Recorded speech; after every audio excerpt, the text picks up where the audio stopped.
7 miles. That was the distance between her brother's next dose of medicine and the money to buy it.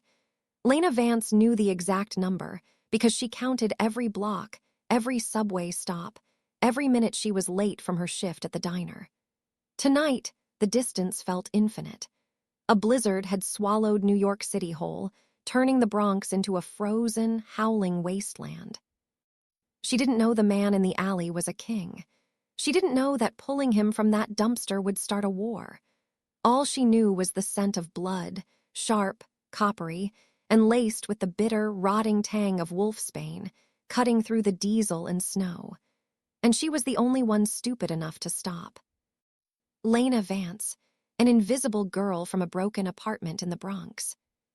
She tugged her thrift store coat tighter, the faux fur hood crusted with ice. Her shift at the 24-hour diner had ended an hour ago, but the train was delayed. Again, Leo was alone.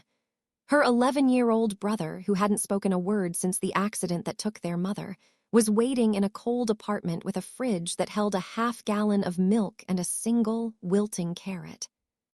Just get home, she told herself, her boots slipping on the black ice of the deserted side street.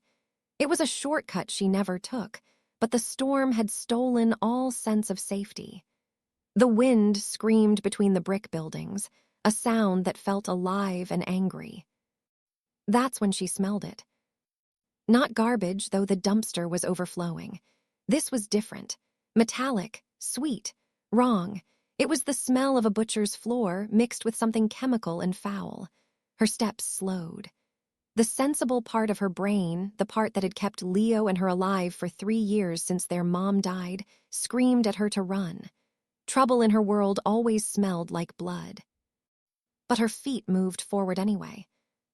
He was half buried in a snowdrift beside the green dumpster, a massive, dark shape that at first looked like a discarded couch. Then she saw the fur. Black, so black it drank the faint light from a distant street lamp. A wolf. An impossibly huge wolf. Its flank rose and fell in shallow, ragged hitches. A deep gash ran along its ribs, the edges not just torn, but blackened and weeping a sickly green fluid. Liquid wolfsbane. She'd only read about it in her mother's old herbal journals. A concentrated poison meant to stop a shifter's heart and keep it stopped. "Hey," she whispered, her voice stolen by the wind. She knelt, her jeans soaking through instantly with icy slush. "Can you hear me?" The wolf's ear twitched. A low, thunderous growl vibrated through the concrete beneath her knees, but it was a sound of pure agony, not threat. He was too weak to lift his head. She looked around. No one. The blizzard had emptied the world. If she left him to call for help from who? The police. He'd be dead before she finished dialing. The cold would finish what the poison started. But he was enormous. In this form, he had to weigh 300 pounds. Lena was 5'3" and carried her brother's textbooks in her backpack because he was too weak to do it himself. She stared at the wolf's face, its muzzle pressed into the snow. Its eyes were closed. For a fleeting second, she saw Leo's face, small and scared in a hospital bed. The look of someone the world had decided to forget. "You are going to owe me so big," she grunted, unlooping the long, ratty scarf from her neck. She had no sled.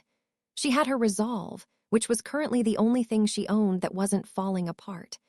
Getting him onto the piece of corrugated metal she found nearby was a battle that lasted 20 minutes and left her sobbing with frustration. She hooked the scarf under his front legs, her own muscles screaming as she hauled his dead weight. The wolf whined, a sound of such profound suffering it cracked something open in her chest. "I know," she gasped, sweat freezing on her brow. "Work with me just a little." Finally, he was on the metal sheet. She tied the ends of the scarf around her waist and shoulders, the rough wool biting into her skin even through her coat. She looked down the long, dark alley toward the distant glow of the main road. Her apartment was 7 miles north. 7 miles, through a storm that was ripping signs from their poles. She leaned forward, planted her boots, and pulled. The weight was a physical shock. It dug into her hips, her lower back, promising bruises that would last for weeks. The metal scraped over the ice, inching forward. One step, then another. The trek was a slow-motion nightmare. Every 100 yards, she had to stop, her lungs burning as if she'd inhaled ground glass. The snow was deepening, dragging at the metal, turning the wolf into an anchor. By the second mile, the feeling in her toes was gone. By the third, her vision started to tunnel, black spots dancing at the edges. She thought she saw her mother, standing under a streetlight ahead, beckoning. "Not today, Mom asterisk," she hissed through chattering teeth. "Not today." She looked back. The wolf had stopped shivering. A bad sign. Hypothermia was setting in. "Don't you dare," she croaked, her throat raw. "Don't you dare die on me. I am not dragging your heavy ass through hell just for you to become a popsicle." She stopped, fell to her knees in the middle of the empty street, and crawled back to him. She pulled off her thick coat and draped it over the wolf's core, covering the wound. The cold hit her immediately, piercing her wool sweater like needles. She was shivering violently within seconds. "Stay with me," she commanded, placing her bare, frozen hands on his massive head. His eyelids fluttered open. Gold. His eyes were liquid, molten gold, not the yellow of a city stray or a storybook wolf. This was the color of empires, of ancient power, of something that commanded mountains. He looked at her, and for a fleeting second, the agony in his gaze was replaced by sheer, bewildered confusion. Then something else. A deep, startling recognition. He let out a soft huff, a warm breath in the frozen air, and nudged her hand with his cold, wet nose before his eyes rolled back and closed. Lena scrambled up, ignoring the scream of every muscle. She harnessed herself back into the scarf. 4 more miles, she screamed into the wind, the tears on her cheeks turning to ice. "Just 4 more miles, you hear me." The last mile was a blur of pure, unthinking agony. Lena fell twice. The second time, she lay in the snow for a full minute, the weight of the wolf pinning her legs, and thought about how easy it would be to just close her eyes. The image of those gold eyes, looking at her not with pity, but with a shock of connection, forced her back up. When the rusted fire escape of her walk-up finally appeared through the white haze, she didn't feel relief. She felt nothing. A numb, hollow machine. She dragged the load into the narrow alley beside her building, up the 3 concrete steps to the basement entrance. With the last of her strength, she hauled the wolf across the threshold into the tiny, damp basement storage room she called home, and collapsed. The door swung shut behind them, muffling the storm. Silence fell, broken only by the ragged, wet breathing of the dying beast and the distant drip of a pipe. Lena lay on the cold linoleum, staring at the water-stained ceiling, unable to move her fingers. She had done it. Then the air in the room changed. The pressure dropped. The hair on her arms stood up. The sound of snapping bones echoed off the concrete walls. Lena scrambled back, pressing herself against the washing machine. The transformation wasn't graceful. It was violent, jerky, bones reshaping under skin, fur retracting. The wolf was gone. In its place lay a man. Kale Nightshade, the Alpha King who ruled the Eastern Territories. Lena covered her mouth. He was devastating, even unconscious and pale as death. He was huge, easily 6'5", with shoulders that seemed to span the width of the small room. His hair was dark, plastered to a forehead marked by a fierce, intelligent brow. A jagged, old scar ran from his jaw down to his collarbone, but it wasn't his size that stopped her heart. It was the tattoo over his heart, a stylized crown, woven through with sharp, dangerous thorns. Every shifter in the 5 boroughs knew that symbol. It was the mark of the Nightshade royal line. The man on her floor wasn't just a wounded rogue. He was Asterisk, the Asterisk Alpha King, the ruler whose name was spoken in whispers. The man who had unified the fractured city packs through sheer, terrifying will. "Oh no," Lena whispered, panic rising like bile in her throat. No, no, no. Saving a stranger was one thing. Saving the king was a death sentence. If he died, his people would tear her apart for failing. If he lived, she didn't even want to think about the politics, the danger, the sheer blinding spotlight that would find her in this dank basement. As if hearing her spiral, Cale gasped. His back arched off the floor, a guttural, choked sound tearing from his throat as the poison fought a final war in his veins. Lena rushed forward, forgetting her fear. He was seizing. "Stay down," she commanded, throwing her weight onto his shoulders. It was like trying to hold down a storm. His skin was burning hot. She grabbed a bottle of water from a crate, lifted his head. "Drink. You need to flush it out." Cale's eyes flew open. Those gold eyes locked onto hers. They were glazed with fever, delirious with pain, but the power in them was a physical force. He reached up, his hand closing around her wrist. His grip was iron, bruising. "Mate," he rasped. The word was sandpaper and broken glass. Lena's heart stuttered to a stop. She shook her head. "No, you're confused. It's the poison. I'm just Lena." "Mate," he said it again, stronger. He tried to pull her closer, his nostrils flaring as he inhaled her scent, vanilla soap from the diner and the cold, clean smell of snow. "Mine." "You are hallucinating, Your Majesty," she said, her voice trembling as she pried his fingers loose. "You need to rest. The poison is still in you."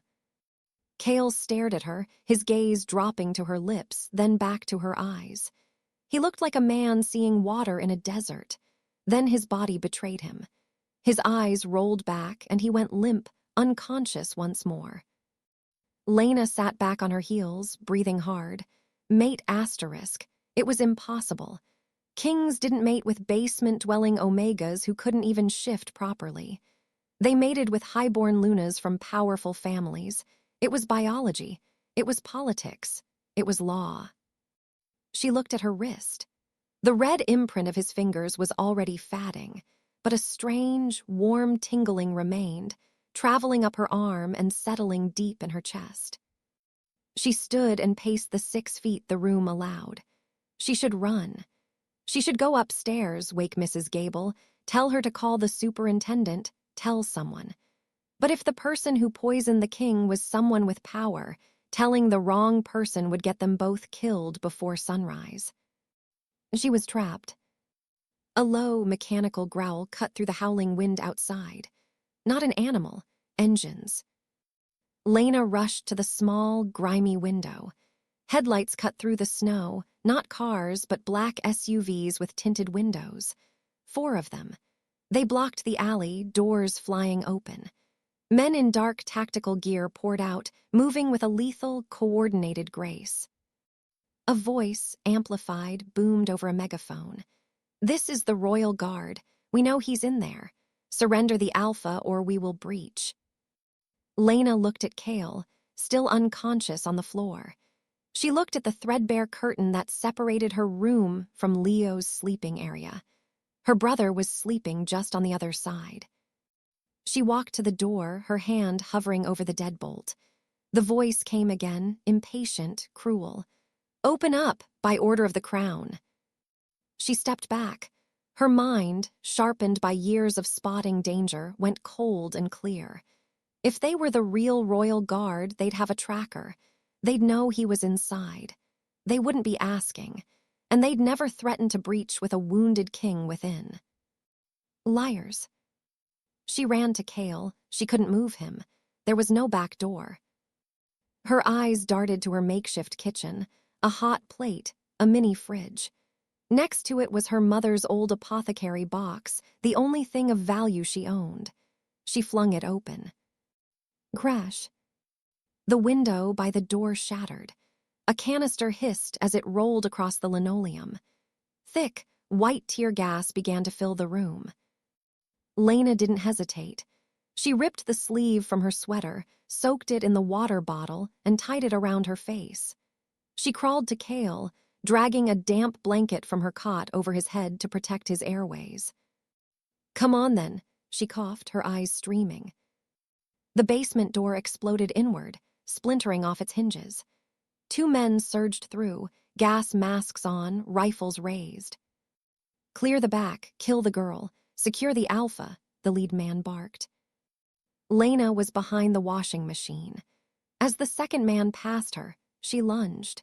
She had no wolf strength, but she had the desperation of a cornered animal and a jar of concentrated ammonia cleaning solution she used on the diner floors. She smashed it at his feet, then threw a box of baking soda from her fridge on top of it. The chemical reaction was instant. A searing cloud erupted into his gas mask visor. The man screamed, clawing at his face, dropping his rifle. Lena grabbed the iron pipe she kept by the door for safety and swung it with both hands, connecting with the side of his knee. A sickening crunch. He went down. The leader spun, raising his rifle. "You little bitch," he fired. Bullets tore into the washing machine, spraying metal and concrete dust. Lena curled into a ball. Click, click. The gun jammed. The assassin snarled, a low, shifting sound, and dropped the rifle. He drew a long, serrated silver knife. "I'll peel the skin from your bones." He lunged. Lena scrambled back, but her back hit the cinderblock wall. Nowhere to go. She raised the pipe, a pathetic shield, and squeezed her eyes shut. The blow never landed. A growl answered, not from the assassin. This sound came from the floor. It didn't start in the throat. It started in the earth. It vibrated up through the linoleum, shaking the pipes in the walls. Lena opened her eyes. Cale was standing. He was swaying, deathly pale, the makeshift bandage on his side soaked through with fresh, crimson blood. But he was standing, and his eyes were entirely black. No white, no gold, just endless, consuming night. The assassin froze. "Your Highness, you should be dead." Cale didn't speak. He moved. It was a blur of brutal efficiency. He didn't shift. He didn't need to. He crossed the small space and caught the assassin's knife hand by the wrist. The sound of snapping bone was louder than the gunshots had been. The man's shriek was cut off as Cale's other hand shot out, fingers closing around his throat. A brutal twist, a dull crack. The body went limp. Cale dropped it like garbage. He turned to the second man, who was blindly crawling toward the door. Cale took one step and brought his bare foot down on the back of the man's neck. The crunch was final. Silence, save for the wind through the broken door. Cale stood amidst the carnage, his chest heaving. Slowly, he turned his head. The black receded from his eyes, revealing the molten gold beneath. He blinked, confusion and adrenaline warring on his face. He looked at the bodies. Then he looked at Lena, who was trembling, still clutching the iron pipe, her face streaked with soot and tears. He took a step toward her. Lena flinched. Cale stopped instantly. A pained, almost wounded look flashed in his eyes. He held out a hand, palm up. His voice was raw gravel. "Did they hurt you?" Lena's grip on the pipe loosened. It clattered to the floor. "No, I'm okay." Cale's knees buckled. Lena rushed forward, catching him before he hit the ground. He was so heavy, so hot. "You idiot," she sobbed, sliding down with him, cradling his head. "You ripped everything open." Cale looked up at her, his vision swimming. He reached up, his thumb brushing a smudge of dirt from her cheek. "You fought," he whispered, a ghost of a smile touching his bloodless lips. "My Omega fought." "I'm not your Omega," she argued, her voice weak as she pressed her hand to his bleeding side. "We'll see," he murmured, his eyes closing. The sound of more engines, then rotors, cut through the night. A blinding white spotlight beam stabbed down from the sky, illuminating the swirling snow in the alley. "This is Commander Silas of the Elite Royal Guard." A new voice boomed from a helicopter loudspeaker. "Secure the perimeter. No one enters or leaves." Lena stiffened. More of them. Cale's eyes struggled to open. Sila's, he breathed out. Sila's is good. Moments later, the shattered doorway was filled with new men. They moved differently, disciplined, precise, in sleek black body armor. A tall man with a scar through his eyebrow entered first, gun raised. He took in the two dead assassins, the destroyed room, the king bleeding out on the floor, held by a tiny, fierce-looking woman covered in grime. "Step away from him," Commander Silas roared, aiming his weapon at Lena's head. "Don't you dare," Lena screamed back, her body shielding Kale's. "He's bleeding out. If I let go, he loses pressure." Silas paused, stunned by the defiance. Kale let out a low, warning growl. It was weak, but the absolute command in it froze the room. He gripped Lena's hand where it pressed to his wound, interlacing their blood-slicked fingers. He stared straight at his commander. "Mine," Kale choked out. "Save her." Then the Alpha King's hand went limp. The next 6 hours were a blur of noise, light, and hostile silence. Lena was ripped from Kale's side the moment the medics burst into the room. She was pushed, prodded, and finally shoved into the back of a separate SUV while a team worked on the king right there on the blood-stained linoleum. The convoy, a silent parade of black vehicles, didn't take them to a hospital. It took them to the Silverclaw Pack House, a brutalist fortress of steel and glass that loomed over the Hudson River, the nearest secure stronghold. She was deposited in a waiting area that looked more like a museum. Marble floors, abstract art that probably cost millions, a velvet settee she was afraid to sit on in her dirty clothes. No one offered her water. No one offered a blanket. She sat, shivering, her arms wrapped around herself, the adrenaline crash leaving her hollow and aching. The blisters on her palms from the makeshift scarf rope throbbed. Alpha Miller, the leader of the Silverclaw Pack, was a man built like a bulldog with a politician's smile. That smile was gone now as he paced the hall with Commander Silas, their hushed voices carrying in the cavernous space. "I had no idea he was in my territory," Miller insisted, sweat gleaming on his forehead. "No notification, nothing." "And yet the assassins knew his exact route," Silas replied, his voice like chilled steel. "Until we know how, everyone is a suspect, including you, Miller." Miller paled. His beady eyes scanned the hall and landed on Lena. His expression curdled from fear into contempt. "And what is she doing here?" He stalked over, his alpha aura rolling ahead of him like a foul smell. "The outcast. Did she set the trap? Lure him to that slum?" Lena stood up, her knees protesting. "I saved him." Miller laughed, a cruel, barking sound. "You, an Omega who can't even hold a full shift. You saved the Alpha King." He turned to Silas, spreading his hands. "She's a liar, probably a thief.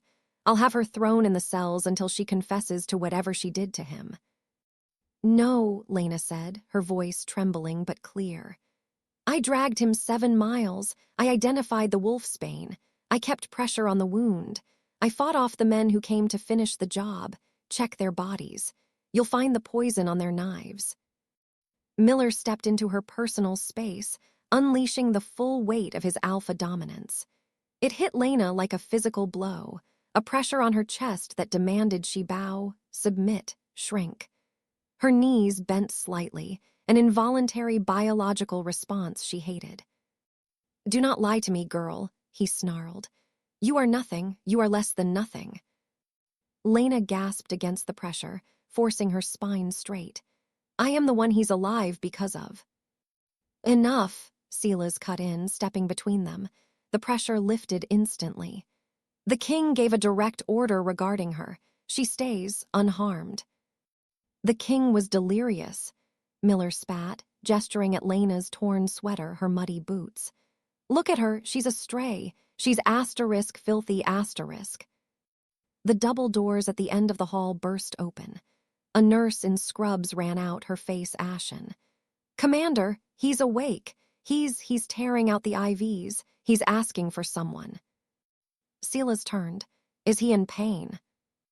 "No, sir. He's asking for..." The nurse's eyes flicked to Lena. He's asking for asterisk Lena asterisk. The silence in the hallway was absolute. Alpha Miller's jaw went slack. Silas turned to Lena. You, come with me now. Lena didn't wait. She ran past them, her boots squeaking on the polished marble. The medical suite was chaos. Monitors beeped frantically. 2 doctors cowered in a corner. In the center of the room, Cale was sitting on the edge of a high-tech medical bed, ripping the final IV from his forearm. He was shirtless, his torso wrapped in pristine white bandages that were already spotting with fresh blood. His eyes were wild, scanning the room like a caged predator. "Where is she?" he roared. The glass face of a monitor cracked with the force of his voice. "If you've touched her, I will salt the earth of this entire pack." Cale. His head snapped toward the doorway. The moment he saw her, the violent energy in the room dissolved. The tension didn't just ease, it vanished, replaced by a profound, deafening relief. Lena. He didn't wait. He tried to stand, his legs buckling. Lena was across the room in seconds, catching him by his massive arms. "Stop it! You are going to tear every stitch and bleed out on this very expensive floor." He ignored her, his arms wrapping around her, pulling her tight against his chest. He buried his face in the crook of her neck and inhaled deeply, a long, shuddering breath. The tremors in his muscles stilled. "You're safe," she whispered, her hands patting his bare back awkwardly. "You're here, I'm here." "You're here," he echoed, his voice muffled against her skin. Commander Silas and Alpha Miller stood frozen in the doorway, witnessing a scene that defied all known laws of their world. The Iron Wolf, the Alpha King who was said to have a heart of glacier ice, was clinging to a ragged, unknown Omega as if she were the only solid thing in a collapsing universe. Cale pulled back, his hands gripping her shoulders. He scanned her face, his eyes narrowing. He saw the purple shadows of exhaustion, the windburn on her cheeks, the faint tracks of dried tears. Then he looked down. He took her hands, turning them palm up. Lena tried to pull away, but his grip, though gentle, was unyielding. Her palms were a mess of raw, bloody blisters, the skin rubbed away by the coarse scarf, dirt ground into the broken flesh. Cale's expression transformed. All the softness vanished, replaced by a cold, deadly stillness. "Who did this?" he asked, his voice terrifyingly quiet. It's from the rope, the scarf, when I was pulling you." Cale looked at Silas. How far was her residence from the initial attack site? Silas, to his credit, didn't hesitate. He pulled a tablet from his belt. "We backtracked the drag marks, Your Majesty. They originated in an alley off 149th Street. The basement apartment is 7.3 miles away." Cale looked back at Lena. His thumb, calloused and warm, feathered over the edge of the worst blister. "You dragged 300 pounds of dead weight, 7 miles, in a blizzard." Lena shrugged, looking at their joined hands. "You were heavy." Cale let out a breath that was half a sob, half a laugh. He brought her ruined palms to his lips and pressed a kiss to each one. "Why?" The question was simple. The answer was everything. Lena met his golden eyes. "Because you were dying, and no one deserves to die alone in the snow." Cale closed his eyes for a long moment. When he opened them, the vulnerability was gone, sealed away behind the impenetrable mask of the king. He looked over Lena's shoulder at Alpha Miller, who had begun to sweat again. "Miller." "Yes, Your Majesty." Miller's voice was a squeak. "My mate," Cale said, the words dropping into the silent room like stones. He still held Lena's hands. "She lives in a damp basement in your territory. She wears threadbare clothes. She works a human job to buy medicine for her brother. She is, by your standards, nothing. And yet she possesses more honor, courage, and strength than you have displayed in your entire miserable life." Miller stammered. "Your Majesty, she is just an Omega. The law, the traditions." "She is your queen." Cale didn't raise his voice. He didn't need to. The alpha command that rolled out from him was a physical force. It hit Miller first, driving the man to his knees with a grunt. Then it washed over Sela's, the doctors, the nurses, bowing every head in the room. Only Lena remained standing, anchored by Cale's touch. Cale's voice was absolute, final. From this moment, any disrespect shown to her is an act of treason against the crown. The punishment is death. His gaze returned to Lena, softening imperceptibly. You saved my life, Lena Vance. Now let me give you yours. Lena looked at the king, at the fierce promise in his eyes. She saw the safety he offered, a gilded cage that would protect her and Leo from every storm. But she also saw the precipice. She was no longer invisible. She was a target, standing beside the biggest target in the world. I don't need a kingdom, Cale, she whispered, for his ears only. What do you need? Honestly, a long nap and a sandwich. A real, genuine laugh burst from Cale, startling everyone in the room. He shifted on the bed, wincing, and patted the space beside him. Commander, get the queen a sandwich, and see to her brother. Bring him here under full guard. As Lena hesitantly sat on the edge of the royal bed, and Cale's arms settled around her shoulders, pulling her into the solid, warm wall of his side, she realized the blizzard outside was nothing compared to the storm that had just begun in her life. The journey to the Nightshade Citadel, the king's seat of power in the heart of Manhattan, took 2 days. A convoy of armored vehicles snaked its way downtown, a moving fortress.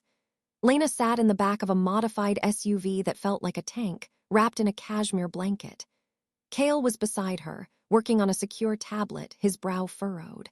But his free hand never left hers, his thumb tracing absent, soothing circles on her skin. You're thinking too loud, he murmured, not looking up from a security report. Lena watched the frozen cityscape blur past the bulletproof glass. I'm thinking about my herbs, my mother's apothecary box. I left it. The cold will ruin the valerian root. It loses potency if it freezes. We have the finest greenhouses in the world, Lena. I'll have a team retrieve it all. They'll cultivate whatever you need. They'll grow it in perfect conditions, she said, turning to him. Valerian root needs stress. It needs the poor soil, the hard winter to develop the compounds that actually work. Comfort makes plants weak. Hardship makes them potent.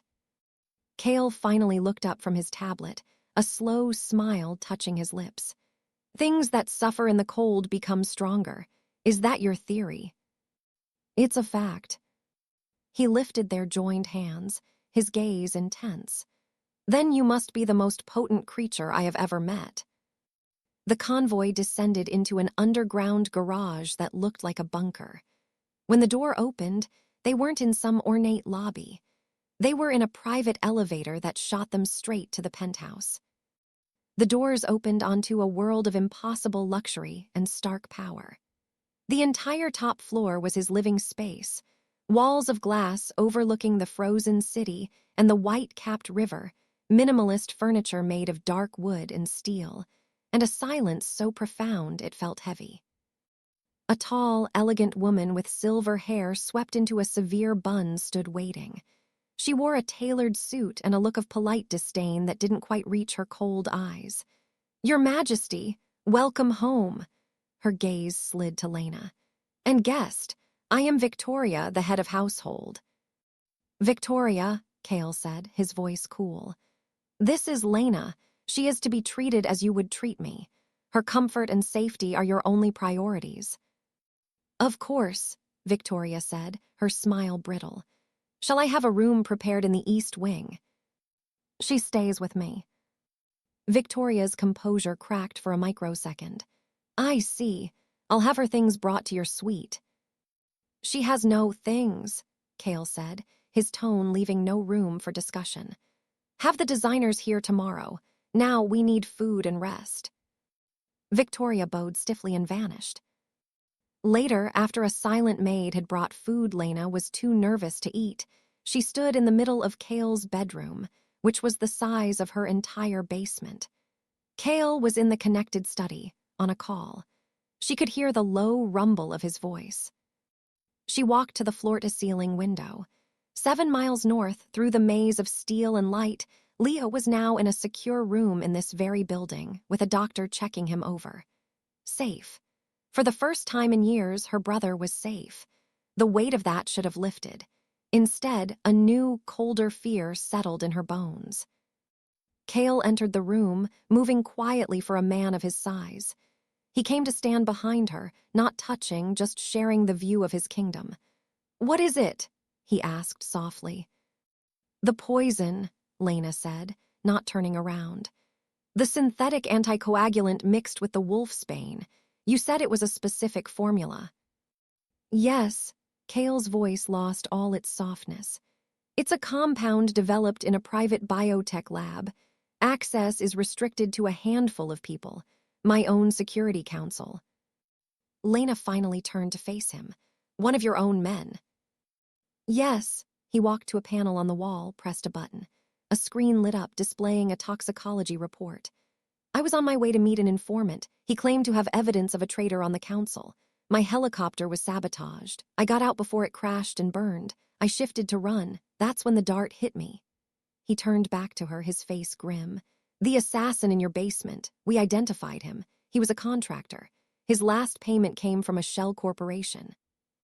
We traced it back to the financial holdings of Duke Valerius." The name meant nothing to Lena. She shook her head. "My uncle," Cale said, the word thick with betrayal. Lena's breath caught. "He's here, in the city." "He's downstairs," Cale confirmed, his eyes like chips of gold ice. "In a meeting with my economic advisors. He thinks the assassin failed and died without talking. He thinks he's safe. He's here to congratulate me on my miraculous survival." "What are you going to do?" "Tonight there is a reception, a welcome back hastily arranged. Valerius will be there. He'll try again.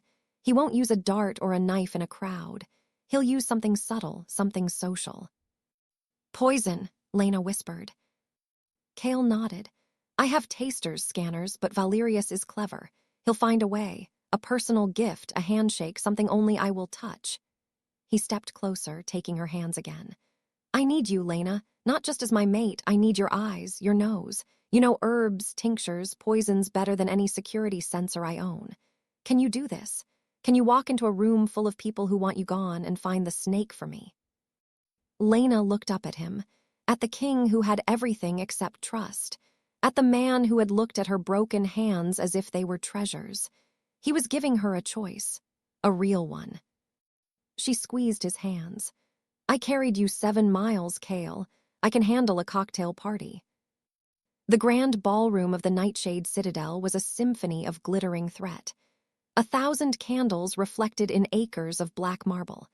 The air hummed with expensive perfume, low conversation, and the sharp, clean scent of wolf pheromones, anxiety, ambition, fear. Everyone was dressed in black tie and wariness. Lena walked in on Cale's arm, having refused the elaborate gowns Victoria presented. She wore a simple, elegant dress of dark emerald green that belonged to no one, bought hours before by a silent assistant. It had long sleeves to cover her bandaged palms. She felt naked anyway. A herald announced them.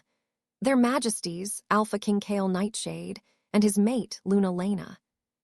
The room didn't just go quiet, it froze. 500 pairs of eyes locked onto her. She saw the shock, the disgust, the calculation. She saw beautiful women in diamonds sneer behind their glasses. She kept her chin up, her hand steady on Cale's arm. "In for 4, hold for 4, out for 4. They descended the staircase.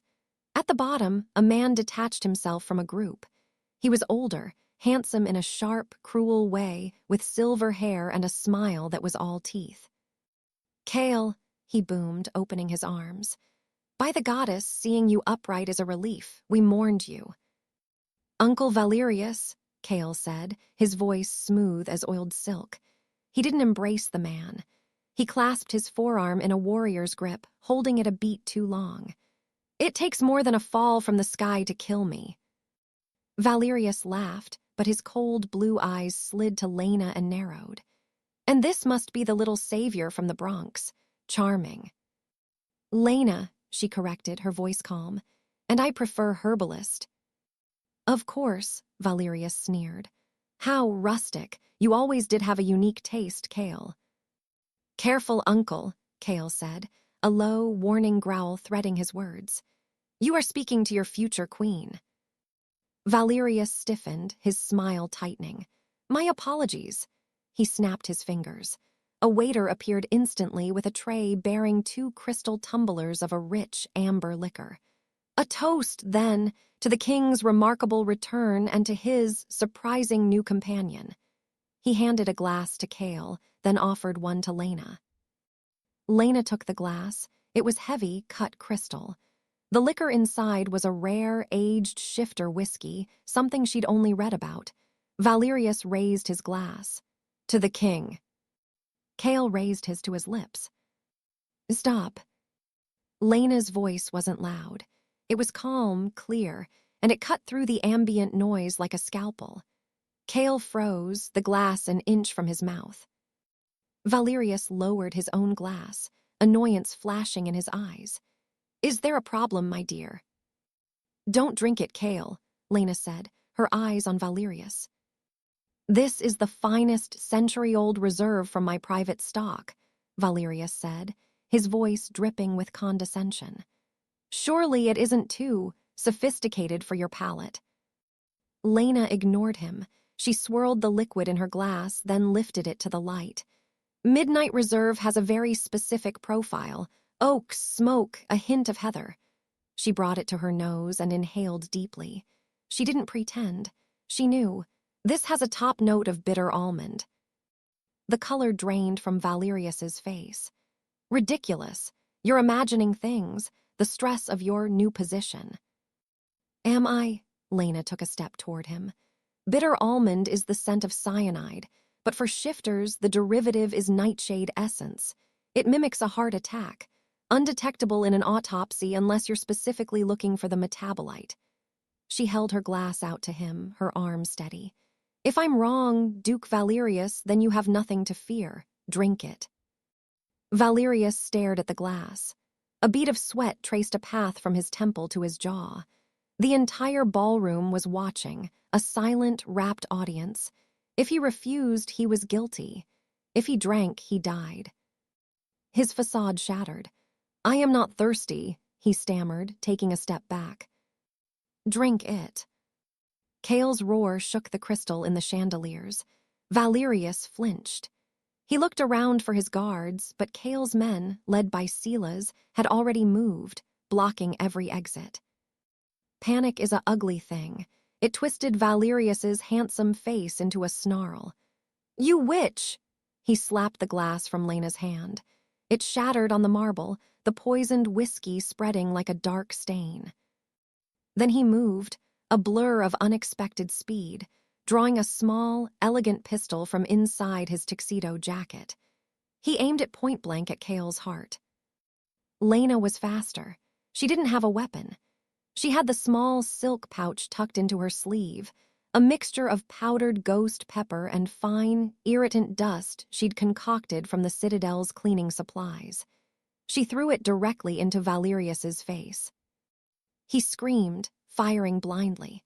The bullet went wide, shattering a vase across the room. Kale moved. He didn't shift. He became a force of nature. He crossed the space, grabbed Valerius by the throat, and slammed him down onto the nearest banquet table. Plates and glasses exploded.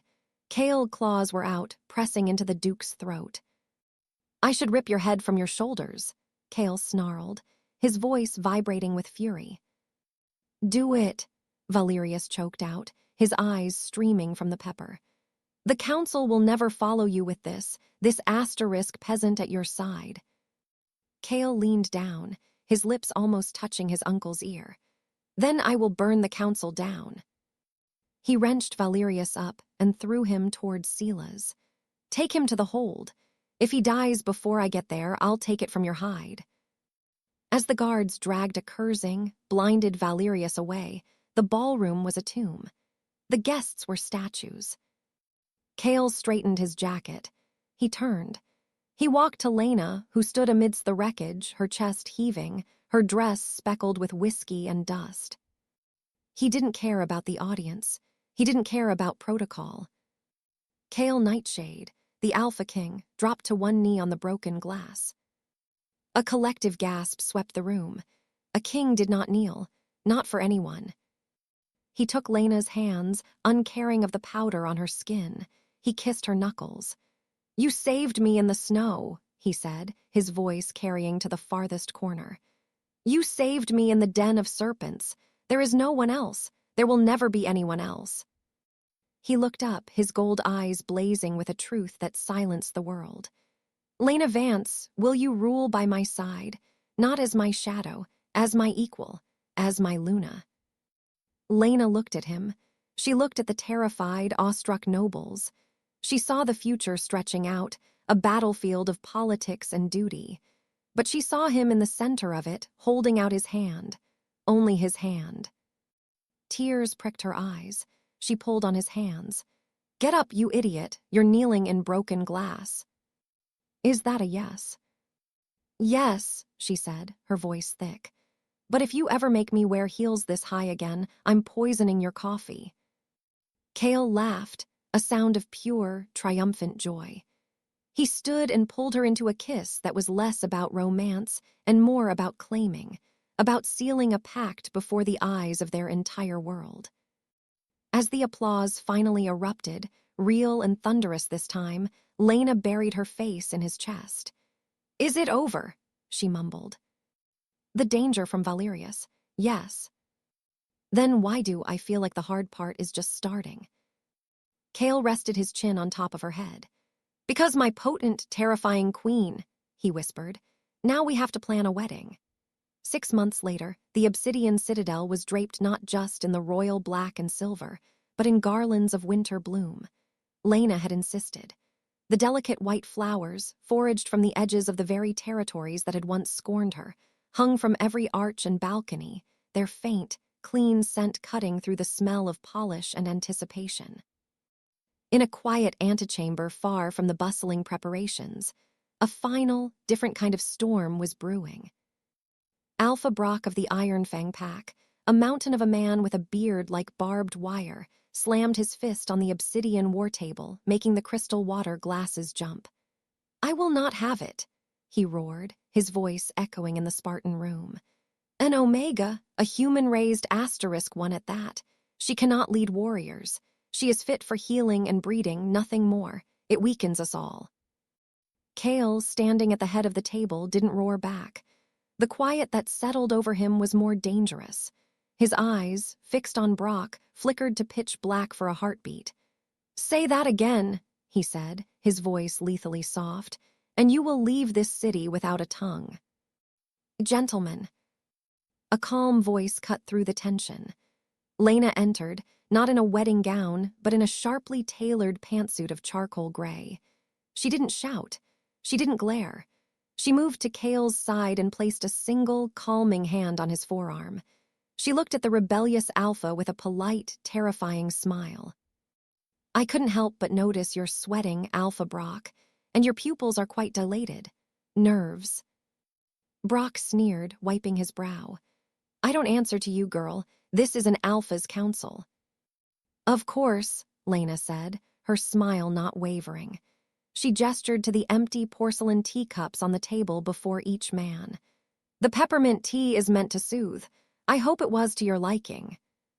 Brock glanced at his cup, then back at her, suspicion dawning. "What are you prattling about?" "I added a tincture of drowsy willow root to the blend," Lena said, her voice conversational. "A mild muscle relaxant. Harmless, really. In about 10 seconds, you won't be able to lift your arms to swing a punch." Brock tried to surge to his feet. Instead, his legs buckled. He slumped back into his chair, his arms falling leaden to his sides. His 2 lieutenants grunted, slumping against the table, their eyes wide with panic as paralysis gently stole through their limbs. "You poisoned us," Brock slurred, rage and fear twisting his face. "I incapacitated a hostile command unit without throwing a single punch, shedding a drop of blood, or raising my voice," Lena corrected him quietly. She placed a small vial of clear antidote on the table in front of him. "A true alpha relies on force. A true Luna knows how to win without it. Do you still question my ability to protect this kingdom?" Brock looked up at her, helpless, terrified, and utterly defeated. "No, my Luna," he gritted out. Cale threw his head back and laughed, a sound of pure, unadulterated pride that shook the dust from the stone ceiling. "The meeting is adjourned," he declared, still chuckling. "Someone give these gentlemen the antidote. They have a wedding to attend." The ceremony took place at midnight, in the open-air sky court at the very pinnacle of the citadel. No roof, just the vast, star-scattered sky and a crescent moon. Thousands of candles in glass lanterns floated in the air, held aloft by subtle magic, illuminating the falling snow in gentle sparks of light. Lena walked the path of crushed white quartz alone. She had no family to give her away. She belonged to no one but herself, and today she was giving herself freely. She wore a gown that was neither white nor traditional. It was the color of storm clouds, made of layers of whisper-soft velvet and silver-threaded lace with a high neck and long sleeves. It was warm, practical, and breathtaking. She looked not like a fairy tale bride, but like a queen born of winter itself. At the stone altar, Cale didn't wait for the ancient priest to finish his invocation. He stepped down and met her on the path, taking both her hands in his. His hands were warm, hers were steady. The priest fell silent. The only sounds were the wind and the collective breath of the thousands of shifters gathered on the terraces below. Cale spoke first, his voice not booming but clear, meant for her alone, though it carried to the farthest wolf.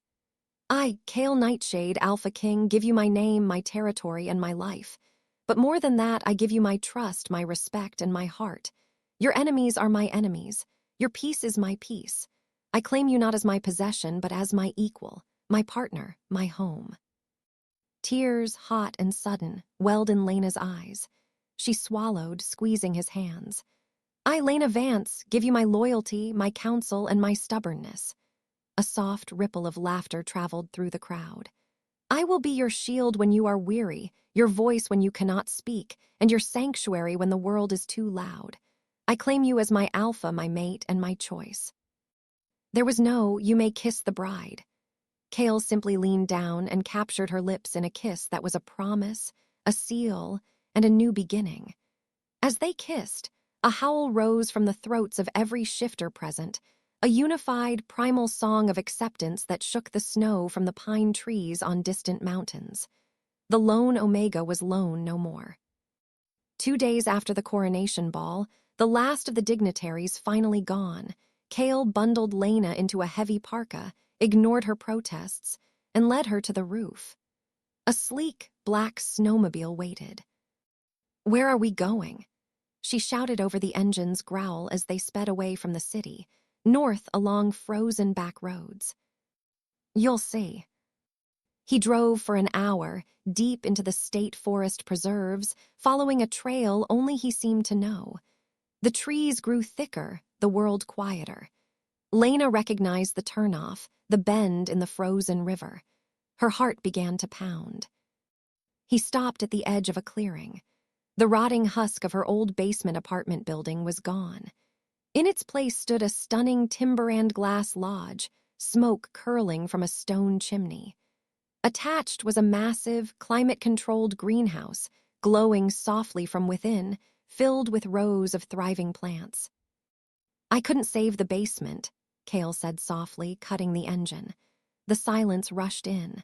"But I built this, a retreat. No guards at the door, no politics, just us, whenever we need it." He gestured to the greenhouse. "Your herbs, the valerian, the winter bloom, the frost root, all of it, grown in conditions you specified. Poor soil section, cold frame section, stress trays." Lena was speechless. Tears froze on her lashes. He'd remembered every offhand comment, every rant about botany. You remembered. I remember everything, he whispered, his breath a cloud between them. The way you frowned when you were concentrating on my wound, the sound of you humming to your brother, the weight of your coat on me in the snow. He got off the snowmobile and came to her side. You carried me when I couldn't walk, Lena. Before she could react, he scooped her up into his arms, bridal style. Kale, your side. You'll tear your stitches again, you idiot. My stitches are fine, he said, grinning, carrying her effortlessly through the fresh snow toward the glowing front door. Now let me carry you. He carried her over the threshold, out of the relentless cold and into the overwhelming warmth of a crackling fire, of cedar walls, of a home that was theirs alone. He set her down gently in the center of the great room, where rugs were piled deep and books lined the walls. Lena looked around, then back at him, her king, her mate, the man who had seen her when she was invisible to the world. It's perfect. Kale cupped her face, his thumb stroking her cheek. No, he said softly, it's just a house. He leaned his forehead against hers. You're perfect. And as the fire crackled and the winter wind whispered against the strong glass, the girl from the basement and the king from the throne finally found the quiet they had both been fighting for. Not an end to the storms, but a solid shelter to face them in together.